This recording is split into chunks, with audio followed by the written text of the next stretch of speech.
醫健通流動應用程式推出跨境健康記錄功能，配合跨境醫療協作。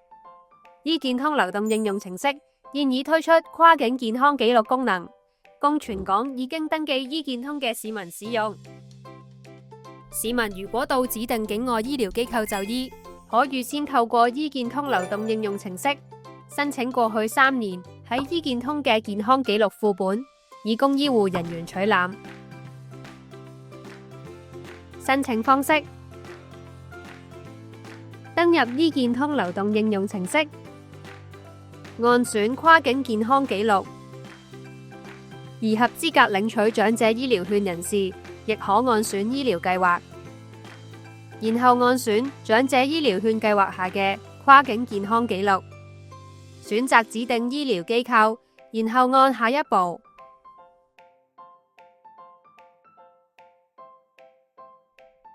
仔細閱讀申請詳情及重要通告後，按提交完成申請程序。家人都可以通過醫健通流動應用程式中我的家庭成員頁面為家庭成員作出申請。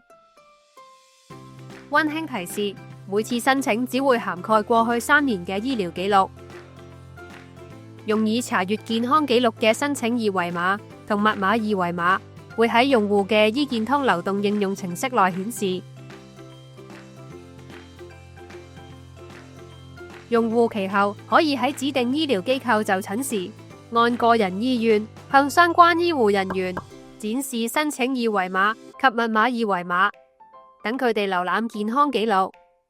跨境健康記錄功能，讓醫健通用戶能安全地喺指定醫療機構運用佢哋嘅健康記錄作醫療用途，從而獲得連貫嘅醫療護理服務。健康生活，依家自己嚟。